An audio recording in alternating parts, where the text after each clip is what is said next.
questions are more or less related, but let me start on the note of how we got to where we are today. How did it all start? That is about the genesis. We all know how we got here.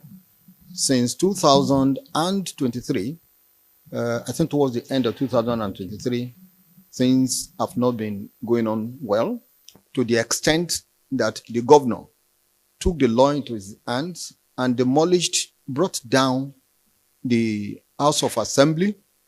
Don't forget the role of the House of Assembly. They are the lawmakers. They are to consider budget. They are to, pass budget. They are also to be approached in matters of appointment of commissioners for ratification and all other things. They are to do oversight functions. So since that happened, things have not been the same at all. In a community of 32, you expect that at least 15 or 16 will be there to do the job. The governor, like I said, and it is no longer news, about 3 or 4 of the members constituted them to the House of Assembly and gave them preferential treatment, moved them to the government house to be doing performing legislative functions. This situation got to the court. There were about 10, 15, 16 cases. And at the end of the day, the Supreme Court came out and made very profound findings of breaches of the Constitution, mainly against the governor. You see, you rise or fall on the basis of what you took to court and what the decision of the court is on it. The court came to the decision that the governor had long anticipated, wrongly, that he might be impeached.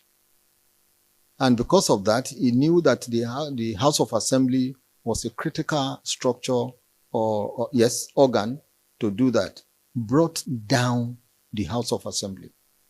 14 months after, that is as at yesterday, it was 14 months, there was no effort to rebuild the House of Assembly. The government stands on a tripod: the executive, the legislature, and the judiciary. You have made the functioning of government impossible.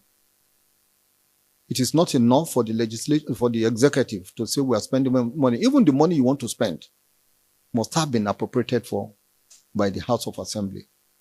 These are some of the findings that the Supreme Court made. And at the end of the day, the Supreme Court said or came to a decision that the behavior of the governor was like a despot. And that as situation was, there was no government in RiVERS. If there was no government in RiVERS, what else are we looking for? I'm so sorry for bringing in this issue. In the Bible, they asked Jesus Christ, "Are you the Son of God?" And he said, "Yes." Then others chorused, "What further evidence do we need from this man?" So the stage is set.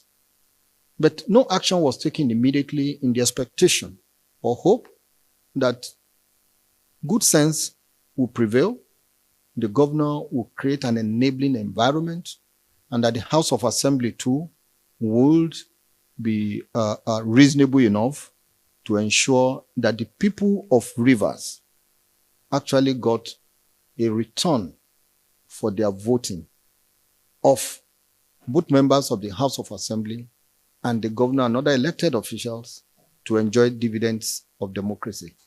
We are in a democracy. So, then there were what I would call telegraphing of the militants, I would say by the governor. And the reason I said so was when he beckoned to them that, he would let them know when it was time to act, to the militants. Let us say it was wrong. Did he come out to disown them? The answer is no. And a week after they swung into action, you see or witness vandalization of oil pipelines. Don't also forget that before now, that is when this government came into office, Nigeria was producing about 900,000 liters of oil, barrel of oil a day. With the efforts and all the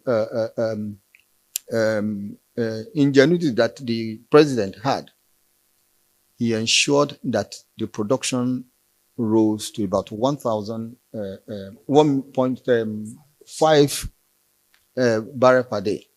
That's about 45 of something increase.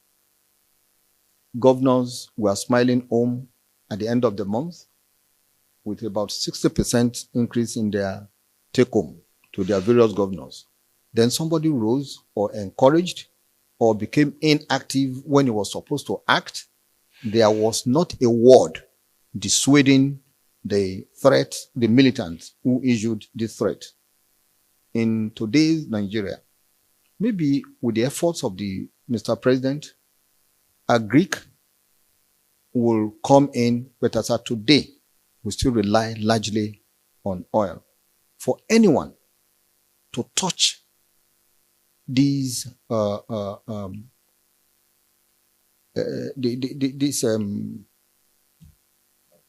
pipelines, it's not only the enemy of rivers, it's the enemy of Nigeria. All Nigerians, all the 36 states share in what comes in from the production of this oil. And I believe that the decision of Mr. President is anchored on the decision of the court, Supreme Court, as that.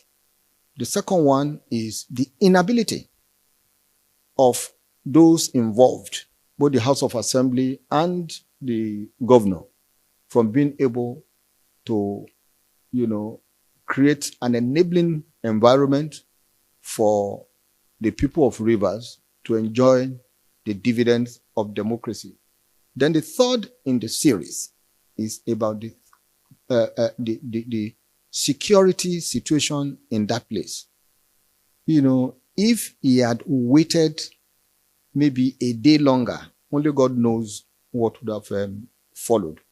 And as a result of that, he came out to say, I am not only the head of state, I'm commander-in-chief of the armed forces, declared a state of emergency.